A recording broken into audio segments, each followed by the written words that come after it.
Hey girl, hey, how's it going? Hi, Miss Mims. Wow, that was not what I was expecting. Hey, how are you? I'm doing good. Well, I thought I would try something different with this podcast than our other podcast, Baking Sugar, a Designing Because Women it's a more podcast. because it's like a more sophisticated podcast, I guess. Is Or that is what that this is? Is that what this is? I don't know. It's got Angela Lansbury, so I assume it racks up our sophistication points a couple of points. I maybe? Maybe? Oh, good God, you're frozen. What? Can you hear me? I can hear you. Okay, good. Dear listeners, I just want to let you know that when we put out a baking sugar this past week, we had so many technical difficulties. I apologize for the audio for that one here. I'm not going to apologize for it there, but I'm going to apologize to a totally different group of listeners. Why are we laughing? It's terrible. It's horrible. I don't know. But we're hoping it doesn't happen today. But if it does, dear listeners, it does. It does. Oh, God. Well, so how are you doing, Maim? You know, I think we can do just a quick little intro every time. So how are you doing, Maim? Also, I need a little fizzy water. Oh, not a little fizzy water. It's vintage. Oh, are you kidding? Okay, how am I? Man, that's a lot of pressure. Okay, I'll only ask you yes or no questions like a child. Did you go to school today? No, Mommy, I went to work today. Actually, I had to do that. I would rather be at school with my friends, though. Well, you don't have any, so there's that. That's true, actually. That's true. I just have you, Mommy. Just you. Forever. So yeah, no, today's actually been I made a mistake. I'll full transparency. I mean, I make them all the time, but full transparency. I really should have taken Monday off after the whole everything that happened for Halloween weekend, and I'm still recovering. I woke up today realizing it's like I really should have taken a day off to rest, because every morning I wake up I feel like I'm having to start at 30%, and I barely make it to 60% by the end of the day. If you just ask somebody who's done it before, they would have told you to do that. Like one of us. Oh, that's right. I forgot. You used to be a drag queen. I used to be a drag queen. Now I'm a drag goddess. It's true. It's true. I've seen the temple. It's very small, but it's got a nice interior. It's so small, but it's well done. Who knew that modern could go so well inside of a temple? I did not. Oh, God. I think it's time to get into this episode. I'm down. I think it's exciting. This is season 1, episode 2. Yes. Murder of Sherlock Holmes, part 2.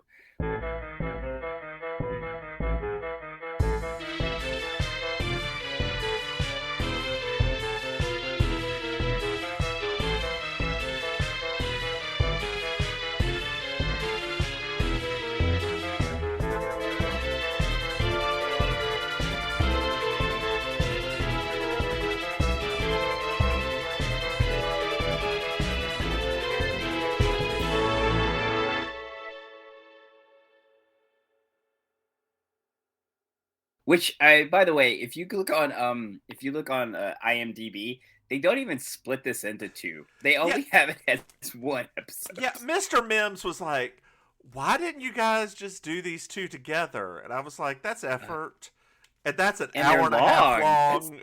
That's a lot to cover. We'd have to. I mean, plus we need the cliffhanger. That's right. We had a cliffhanger, which. Yeah. So it starts off again with the iconic typing. Typing. And that typing. And did you notice the images changed a little? Yes. We're using a fisheye lens around them now. Ooh. Mm-hmm. Mm-hmm. We're getting fancy with it. Na na na na na na na. Don't co-sign. Please don't co-sign. So let me tell you. So I was making plans with somebody today, and I wasn't sure if I was going to be able to do it or not, do the plans or not. So I just replied with the video. Let me think about it.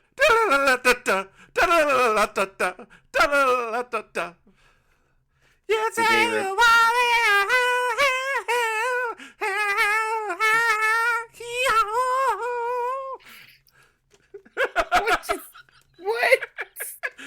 What just happened? Let me think about it. I'm not stroking out, but I did skip the recap. Did you skip the recap? No, I like those. So for me, I was like, let's just watch it again. Because, it's fun. For me, I like recaps on two-parters because it's fun to see what they thought was relevant. Okay. then let's do a quick recap. Maxendale.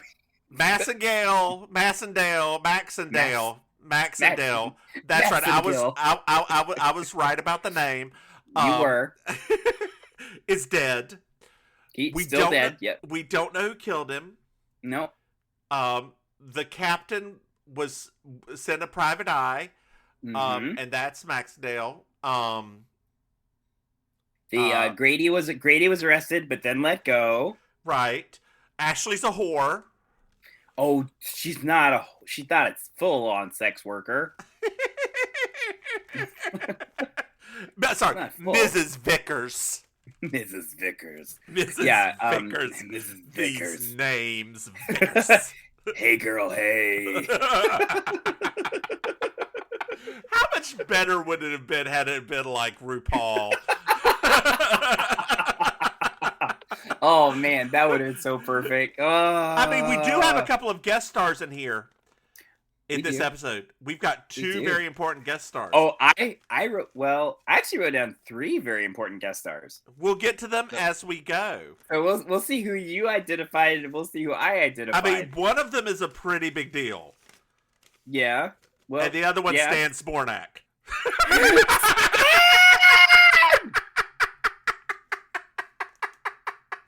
I wrote down in my notes, all capital, Stan, and exclamation mark. But we're getting to that. Right now we're in a cab. We are in a cab. and Giles is giving Jessica his word that Grady will not go to jail. Yeah. He bought the best defense lawyer. And we found out that Jessica had actually been up in Maine, and Kit brought her back because she just couldn't, she was over it. She could not handle it. Her love for Giles was not that deep because he's a deeply boring man. He's so boring. It's so boring. I hate you right now. Just so you know, Maim, as anytime I'm drinking my vintage brand sparkling water, I'm going to need you to keep talking. Where did you buy that, by the way? Lowe's Food, grocer of North Carolina, based in Winston-Salem. Oh, okay. That's why I'd never heard of it. I was like, what is that? But, okay, so can I just say, why? Okay, I am all for Angela Lansbury finding love, right? But geez Louise, couldn't they have given her more interesting love interest? Even Gunderson was more interesting than Giles was. A little bumpkin county sheriff and Jessica. That'd be amazing. She's British. Is she? And Angela Lansbury British? Is she supposed to be British in the show? I mean, no, she's supposed to be a Mainer, but I wasn't sure. When you said that, I wasn't sure. You know what? Let me make sure she was born in England. I'm pretty sure. Oh my God. Watch it. Because there's nothing really that different about her accent between when she's over there versus over here. She is an American British Irish actress. She was born in London, but most of her stuff was here. What do you mean most of her stuff? Like her life. Oh, okay. All right. Well, that. Oh, vintage. Okay. Well, I'll accept that answer. I'll accept that answer. That's fine. So, so what were you gonna say? What were you gonna say? You keep going. I apologize. No, I'll accept the answer. It's fine. I don't know. There's something about the fact that, I mean, it's not really. She's just playing herself. I realize that now. Upon the rewatch of this show, that the real Angela Lansbury and this character, they're the same person. So they depart the cab, and or Giles departs the cab at his business, his Mr. Business place. He's such a businessman. And he's like, cabby, take her to her hotel. And he leaves, and she's like, no, take me to Bayside Yacht Club, where we can go see Zach Morris. No. At first, he's like, driver, how many places are there in this area with Bay next to their name? And then we had to listen to, and I wrote into the notes, great, we had to have a New Yorker moment where we had to listen to him say Bay things over and over again, just so he could emphasize that accent of his. Oh, the most New York thing. So a little bit later, the least New York thing and the most New York thing happen back to back, and I will be sure to point those out. So we're at Bayside High, and Screech and Lisa are there at the Max eating. He died, didn't he? Yeah, he did. Who was that one who replaced Jessie Spano? Don't you remember when Kelly and Jessie went away? Yeah, so the one that was like Bobo Joe from The Facts of Life, that one? Yeah, the lesbian. Yes, I don't remember her name. Tawny, I think it was, or something like that. Her name is Tawny. Tawny. Tawny. I don't know. I wonder if they brought her back for the reboot. Did you ever watch? God. Did you ever watch California Dreams? Oh my gosh, yes. The little short guy had a huge crush on him. Oh my God, the gross one? Yeah, me too. Oh, he was so hot. So hot. So hot. So, the captain's on a boat. He is, which is appropriate because he's a captain. I know. And he doesn't like Gunderson. We find that out. Yeah, he's been trying to get Gunderson fired for the last 6 months. So, we find out what his business actually is. He owns chowder houses, and he set up the person looking for the he set up a little ploy to get the culprit who was stealing information from these chowder houses by putting out some fake information about chowder houses. Chowder houses.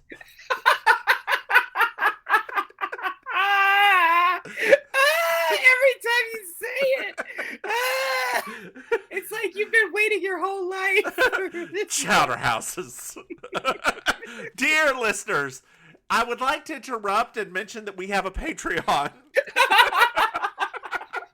Patreon.com/YouSlayMe. However, /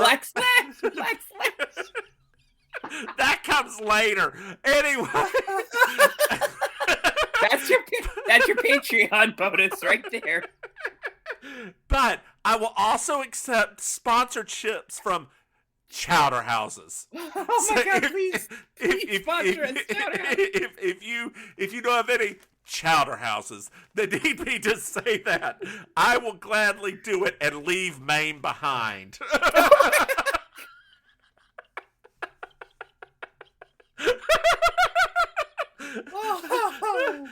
If not a sponsorship, just send us your best recipe for lobster stew.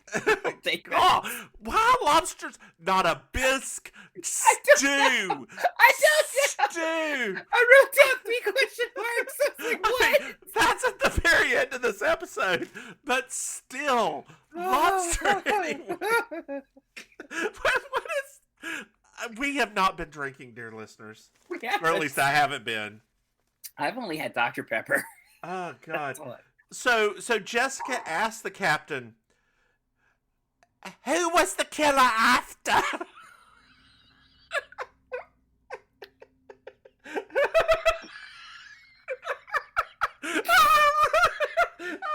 I'm just giggled myself with my Angela Lansbury. It's so good. It's dead on. Oh my gosh. So the captain says, no, it was 25 feet away. You could see who you were killing. You couldn't see who you were. I don't remember. You could not. You could not. No, could not see who you were because killing. It was dark outside. It was a very dark night. Mm-hmm. And we also find out the captain's an utter asshole because he's leaving Louise nothing in the will. Bitch, I was so mad. And she knows it, so there's no reason for her to kill him.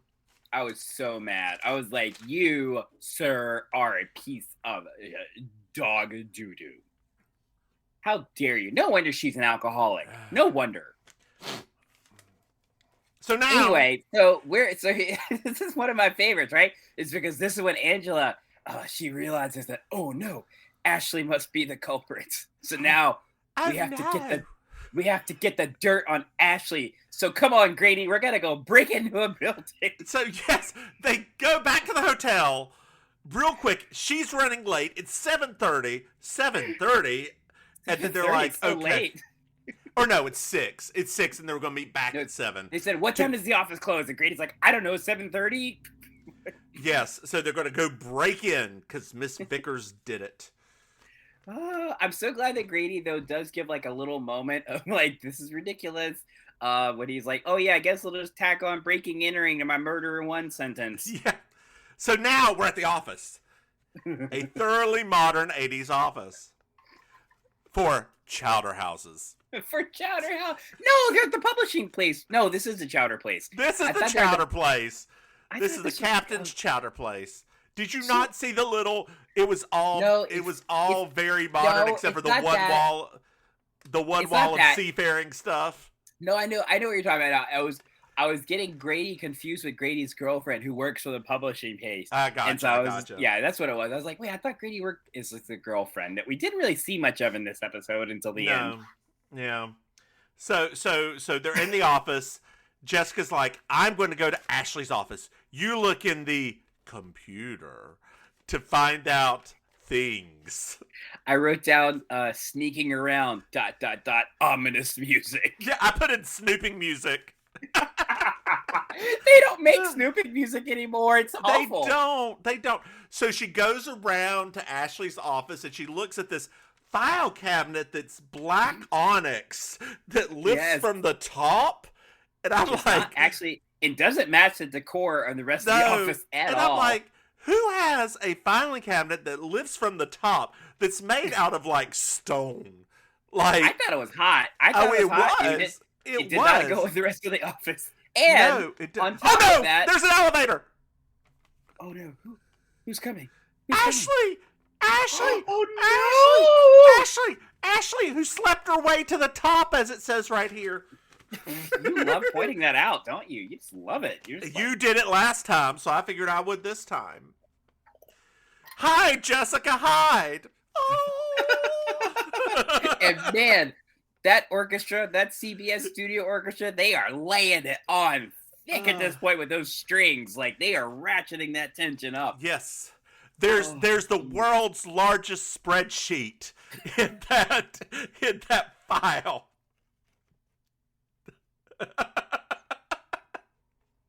Leather-bound spreadsheet. Oh man, there's so much about this that I'm like, gosh, this was a long time ago now. So Ashley takes it out and she walks over to the closet where Jessica's hiding. She's about to open the door. A phone call. I think it was actually an executive washroom. Ooh, executive. I thought about the episode where Mrs. Slocum got access to the executive stuff and she got power hungry. Dear listeners, if you have never watched Are You Being Served? That should be our third podcast. Oh my God. Chanson de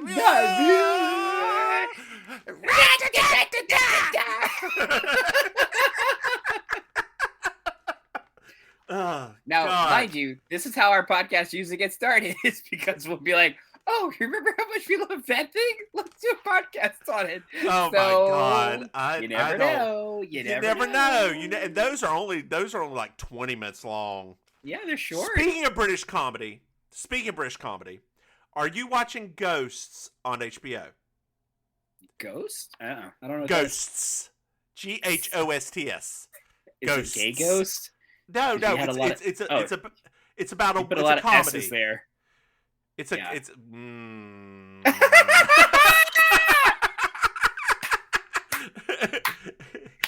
You don't normally take that long. So that was really satisfying. You never take that long to recognize those. That was so satisfying. But no, I'll start. It's British, but it's on HBO Max. It's on HBO Max. The American version is on CBS. The American version just started. They've already done an American version of it? Yeah. Well, it's 3 seasons long so far. But still, it's still currently on right now. Yeah. Wow. Yeah. Okay, there's a phone call. There's a phone call. Who is it? We don't know.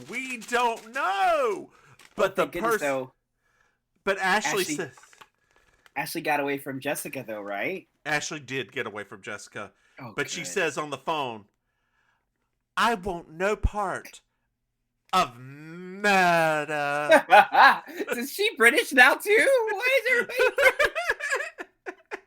Just wait till Grady has a Pip voice. Consider yourself. Oh, mate.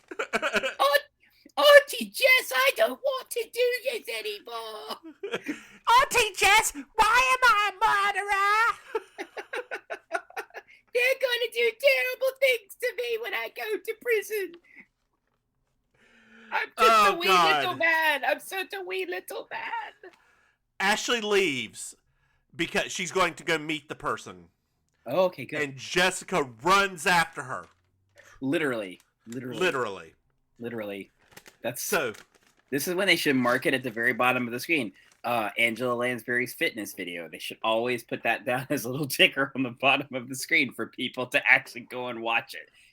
If you'd like to be an octogenarian running like this too, watch Angela Lansbury's video.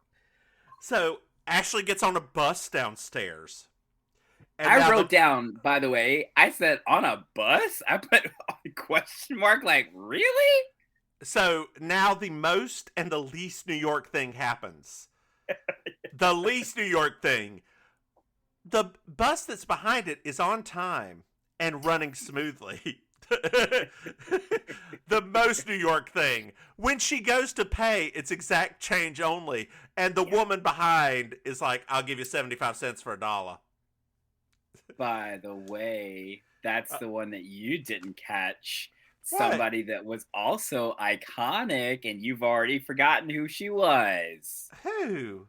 That was the actress that played Mama Fratelli in The Goonies.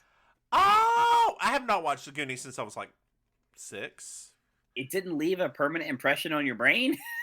Not really. It was okay. I know I'm in the minority, which is funny because I'm not one. You're one of one. I'm one of one. I'm like 1% one. and then there's the homosexuality. But there. Trust me, you don't want to join the 99% club, buddy. You don't. Are you in that club? I guess I'm like more of a 60% club. Anyway, where are we at with this? Oh, the next page. Yes, our next, like our 3 big iconic things all happen like one after another. And the bus driver is Stan Spornak. Do you think this is how he got the money to pay for Dorothy and the kids? This is it. We get to see what Stan was actually up to this whole time. Oh, God. I got so excited when I saw him. I felt almost ashamed of myself how excited I got when I realized who it was. Stop the bus! Stop the bus! Stop the bus! Oh, no. I need to get out! I need to get out! I need to get out! Lady, hey, lady, it's not time yet. So she gets out at 3rd and East 17th Street. They stopped that bus for that white lady. They stopped that bus for that white lady. It wasn't even time to stop the bus. And a black man gets out and starts following her. What? He's gonna do something so bad to her. And then it's the 80s, and he's on the crack. So she starts walking along, and she gets harassed by 2 white toughs, as they're called, in the credits. IMDb. And one of them, in fact, is Andy Garcia, who is not white. No, which you would know if you watched Barb and Star Go to Vista Del Mar. Did you watch it yet? Not yet. We're diverting from the fact that we're seeing a very young Andy Garcia, who actually was quite handsome. Oh my God, he still is. No, but like, I mean, but it's not like, I mean, he's one of those people that like, he wasn't in stuff then. Yeah. So like, we really didn't get to see him at like peak youth. And it's like, oh wow, he was very handsome back then. He pops a blade. Ooh. Is that a euphemism, girl? No, there we go. Better.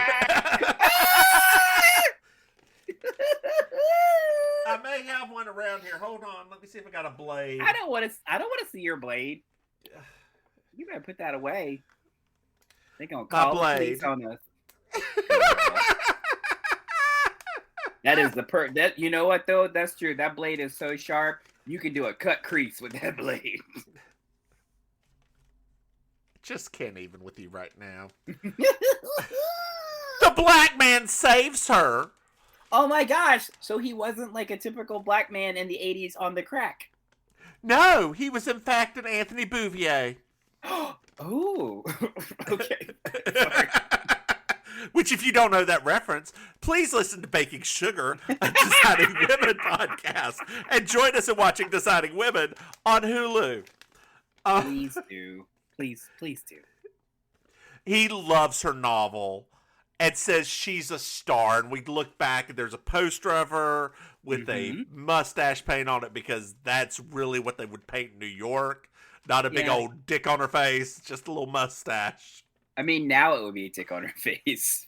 It would probably be that back then. And like, she's laughing and hugging on him. She literally she's like laying her head on his shoulder and everything. Yeah. I was like, it must be the shock of the situation, because she is literally like, Angela, girl, you've been getting a little too close with little. Wait, we're back at the hotel. Thank goodness, because he saved her so we could continue on the story. Exactly. Jessica's carrying up all of the newspapers. She's carrying all of the newspapers. That's like the one time we get to see Angela Lansbury do some physical comedy. You dropping that stuff made my dog bark. Sorry. Hilarious. It's my iPad. My notes are on my iPad, so. Oh goodness. Shut up. Where are we at? Oh, and we're making up to the room, and she calls Gunderson.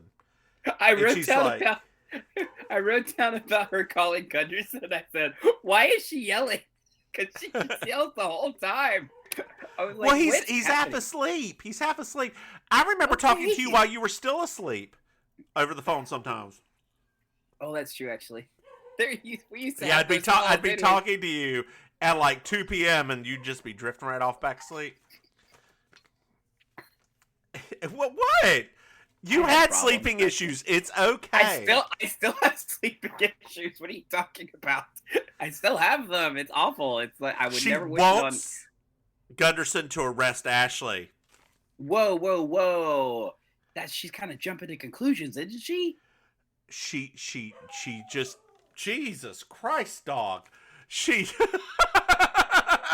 I don't know if you can hear her, but she is losing her mind. Yes, arrest Ashley. Arrest Ashley. Because she heard a conversation where she basically, was like, I stole the stuff.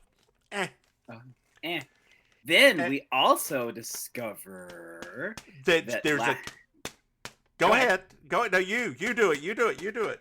Last night, Ashley went to see Peter Brill. Bob. How do we know it was Peter? Played by Bert Convy. No, how do we know it was Peter? Oh, because she said she went to the theater. No, she didn't go to the theater. Yes, 17th Street. 17th Street is where the theater is. Yeah. Yes, but okay, yes. But she didn't actually see her. She just is deducing. We aren't to that fact until this page.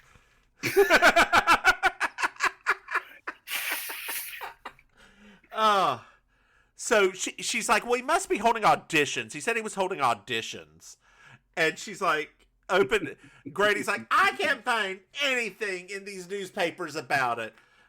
Jessica opens up the newspaper, page 1. It's like, we're going here tomorrow. Wait. Dear listeners, I just want you all to know that Mims just performed Grady's line like it was written by Tennessee Williams. And I am not ever going to get over that for as long as I live. Complete with the fainting hand on the forehead. And I'm not really sure what we were watching that made you think that, but wow. My entire life is like a Tennessee Williams play. It's true. It's true. Sweet bird of youth. Turn out that light. Turn out that light.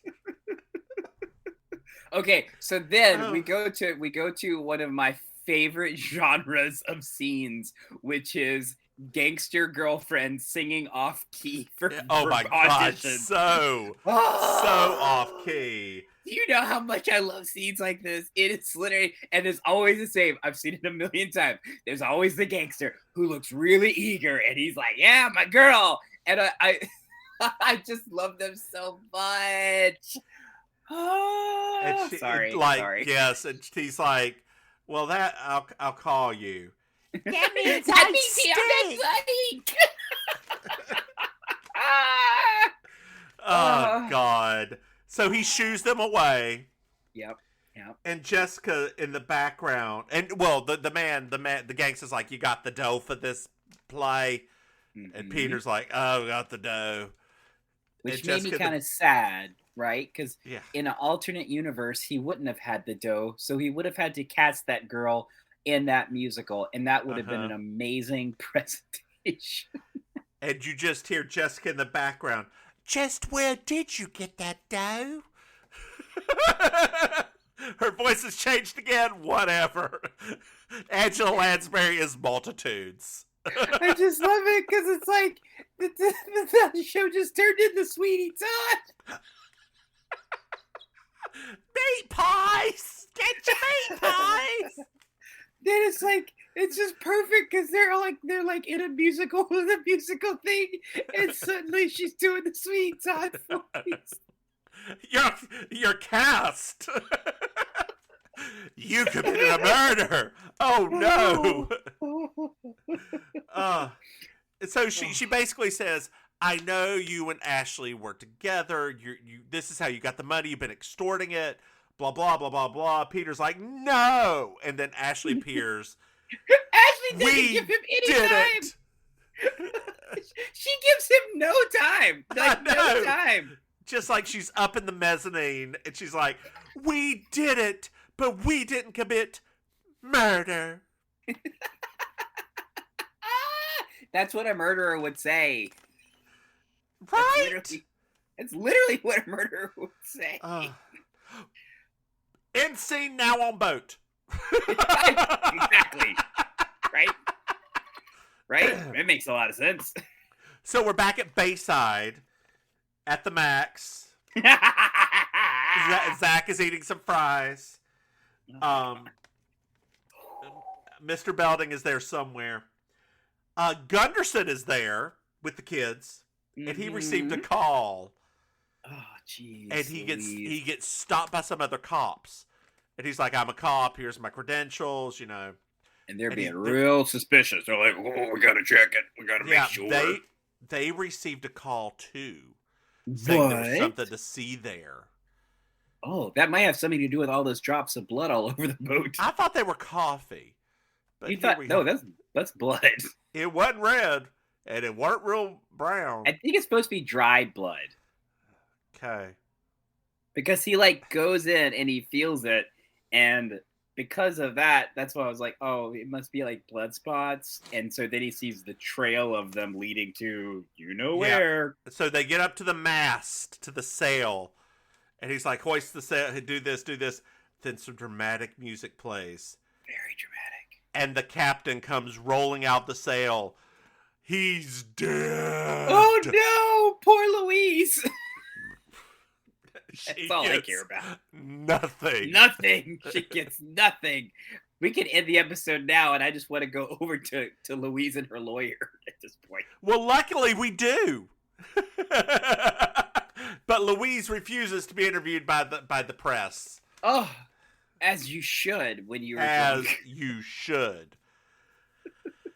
So, where are we at now? So now is when Jessica and Gunderson have their little talk. That's right. At this point, Jessica's like, she's like, I have had it officially. I am going back to Maine. Gunderson's all like, hey, I'm gonna miss you, Jessica. Yeah, I could always use your help.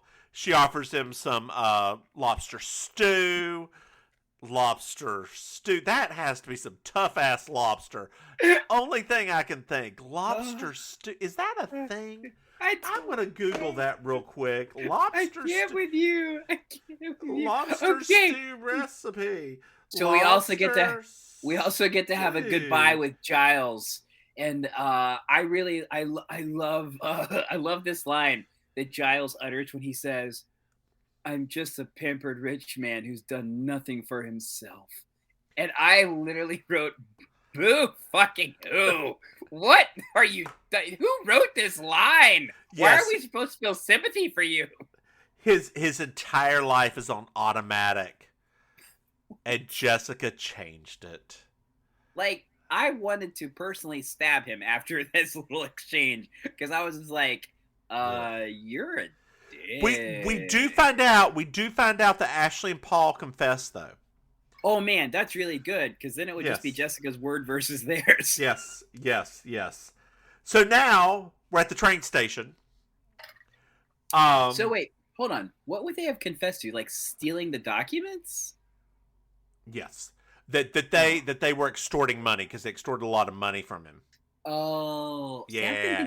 I didn't think they were actually extorting money. I thought they were selling his secrets to other people, which was then making him have to pay more money for the property rights for where he wanted to put the businesses. Still illegal, kind of. Okay, girl, I don't know. I don't know the first thing about real estate other than this house that I'm living in right now. But what do you know about chowder houses? Not a lot, not enough, obviously. Not enough. Kit's walking her to the train station. The New York Times reporter wants to meet her nice, in the morning. Nice. And there's going to be a Yale reporter that's going to get on in Boston and interview her all the way up to Maine. That's a long ass trip. That's but whatever. A super long trip. So Jessica boards the plane. Yep, Gus is getting on the plane or the train, and she's and our nice little black man is back again. Yes, he is. We get to find out that his kid is going to college, so he's not going to be one of the bad ones because it's still the early '80s, and we consider that a thing. So that was nice. And she opens up the newspaper. She's not feeling the best because there was murders. There was murders. It's a lot. So she opens up the newspaper and sees the New York Times reporter's picture, and everything clicks. And she runs off the train. It's like, how do I get a train to New Hovang, this made-up city? The conductor's like, you go down there and you take it to all the way. What should I do with your bags? Send them through, sir!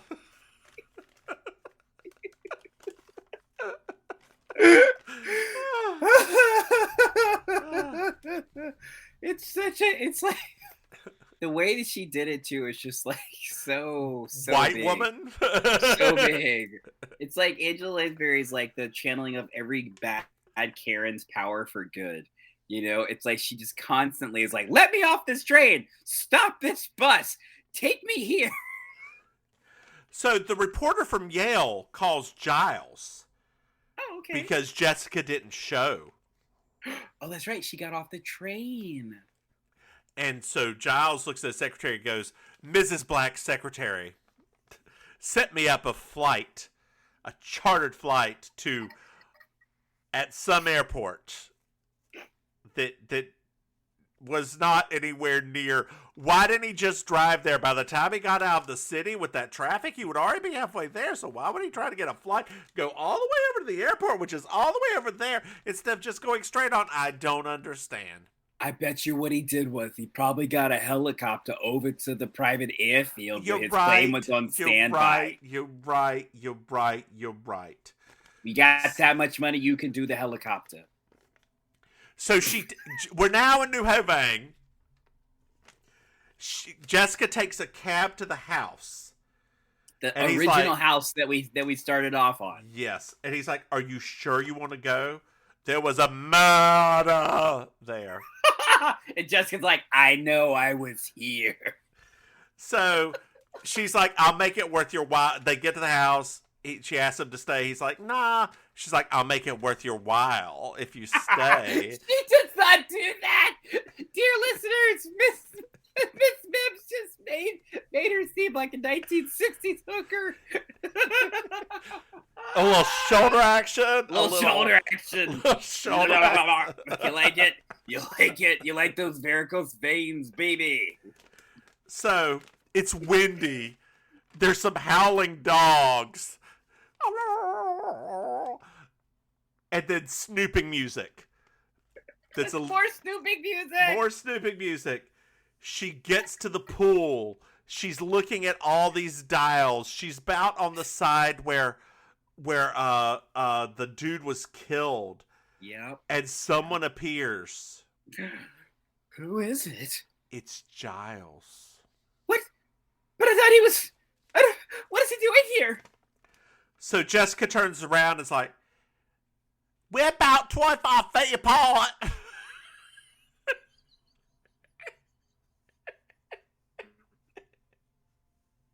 And we can see each other. Giles like, no, it was overcast that night of the murder. That's why nobody could see each other. And then all of a sudden, automatic lights come on. Yep. Perfect time.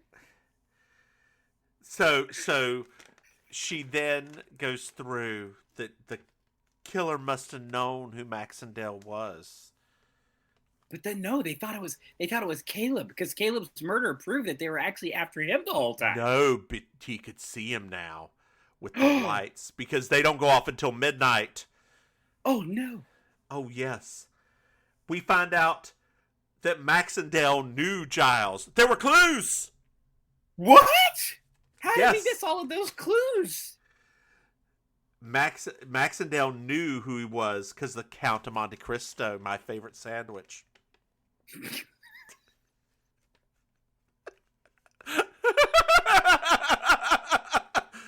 Speaking of that, sidebar, dear listeners, if you weren't aware, today is National Sandwich Day, so make sure you go and have a sandwich. Oh, good job, me. I had a turkey sub from Jersey Mike's. Yum, yum.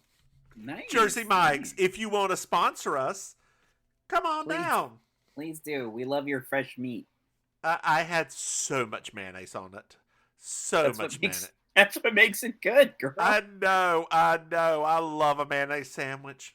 Every time you hear people down here talk about public subs, that's the reason they're so good. Because those black ladies don't give a single anything. They're just like... And they don't care. So the telephone call. Oh, yeah, that. Giles said the reporter was a him. the reporter. But that picture was not a him. It was a her. Oh, jeez. So then we find out. If this happened now, Giles would be like, but are you sure it was a her? Because times are very different now. It's true. It's true. You're very presumptuous, Jess. A bit phobic, maybe. So, we find out a story of the ages. Oh, man. Maxendale was going to blackmail him because Giles was part of a real estate thing that killed some people. Giles went to jail and escaped. 15 years! For 15 years. 15 years and escaped. No, don't ask how he made it out because they thought he was dead.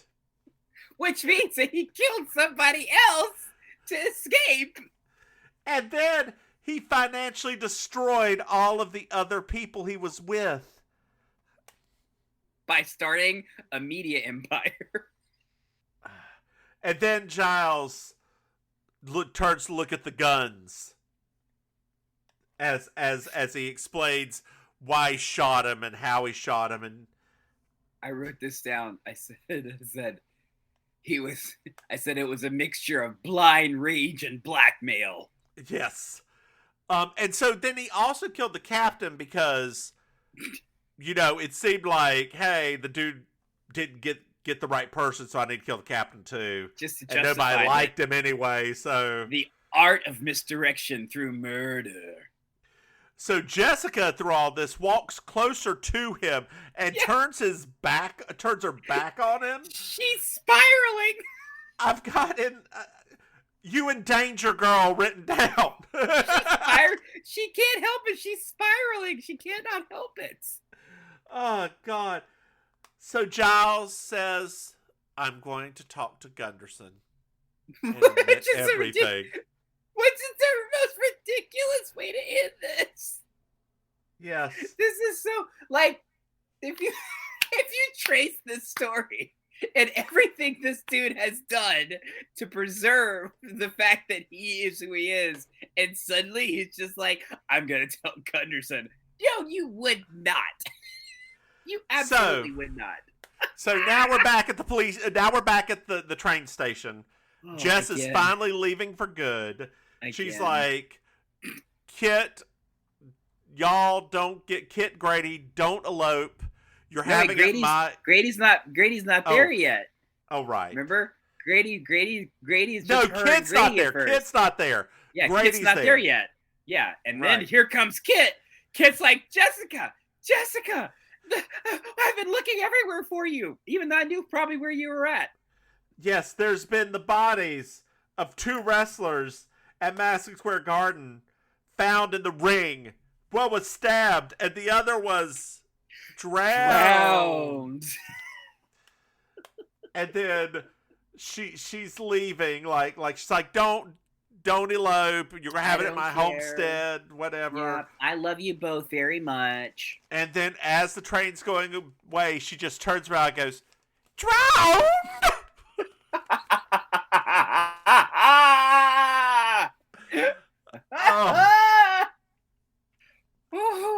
Oh, Maim, this was a mess.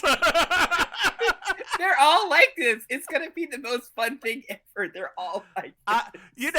In Baking Sugar, a Designing Women podcast, we normally ask if we liked the episode. It's going to be one I don't enjoy doing this because this is they're all ridiculous. They're all ridiculous. Maybe as we get into when we start getting into like the 200s episodes, they're maybe not as fun because we're starting to get into the 90s and the guest starring roles are not quite as great as they were in the early 80s because those are all those 70s character actors that ate up all the scenery. Am I crazy in thinking there was a Murder, She Wrote Magnum P.I. crossover at one point? Probably. Oh, if there was. Oh, I don't remember it, but man, if there was. Let's Google that real quick. Looking it up right now. Murder, She Wrote. Oh my gosh. That might be the greatest TV episode of all time. It's called Magnum on Ice. Yes! Season 3, episode 8. Oh, Nelly, this is gonna be good. Tom Selleck everywhere. Oh, I'm so excited. Oh God. And guess who was in this episode? Who? Freaking Jessica Walter. Oh, rest in power, girl. Rest in power. A young Jessica Walter in their 80s. Oh my goodness. Oh God. So what questions do you want to ask? Like what this is where we need our little shtick of the wrap up, because we need to have a thing we ask or a something. Are you sure? Because I'm pretty sure the audience, dear listeners, if you are listening to this, I don't know if they are. We would love if you actually watch the episode to tweet at us at @YouSlayMePod on Twitter about who you actually thought the killer really was of the episode, because clearly they had to do a lot of stretching for this one to make a lot of sense here. Yeah, I actually thought it was. Still thought it was going to be Kit. I really liked that idea, but I desperately wanted it to be Bert Convy. Well, he did something wrong. I know he did, but I wanted him to be, because he's always Mr. Good Guy, right? He's always Mr. like, I'm Mr. Nice Guy. I like to host game shows and sing songs and little ditties. I would have loved for him to have like had that moment where he like went from being nice Bert Convy to like, I'm a killer Bert Convy, you know, even still with that fro. I think that would have been amazing. So, Maim. Yes, why don't you tell the dear listeners where they can find you, because you have had it. Oh my God. Dear listeners, it's only 8 p.m. And Auntie Maim is going to be up for the next 6 hours, regardless of her life. But I'm going to try to cut it to 5 hours tonight. I tried last night. Didn't work. It didn't work. So dear listeners, drink yourself some nice valerian root tea and eat some lobster stew. Did you say valerian root? Valerian root tea. You said Lyrian. Valerian. It came out real southern. Valerian root. Drink you some of that nasty ass tea that makes you go sleep. That's fine. I'll just take the pills here. I like the pills more. They go down easy.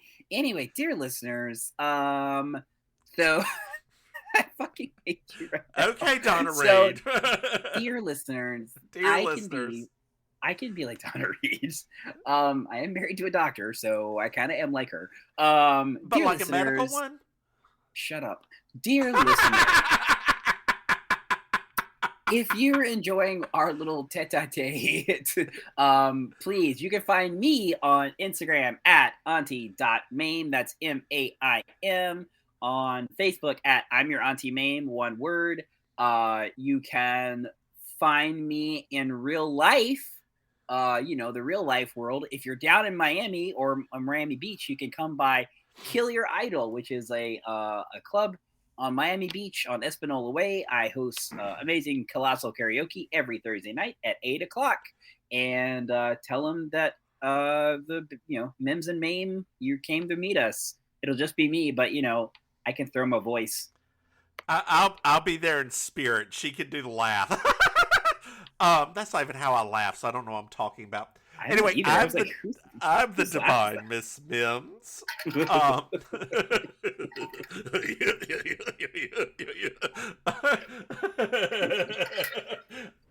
Did Harvey Firestein ever do one of these episodes? I need you to look that up right now.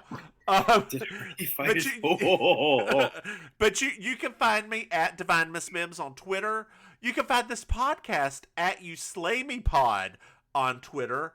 Again, we have a Patreon, patreon.com/YouSlayMe. There, we're going to start up some new, did he do Murder, She Wrote? Season 9, episode 5.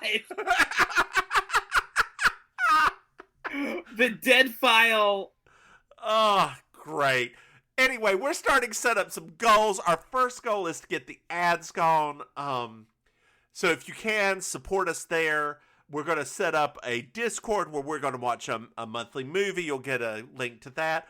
Eventually, we're going to set up a goal where we'll do the Angela Lansbury exercise thing. We're going to do some things.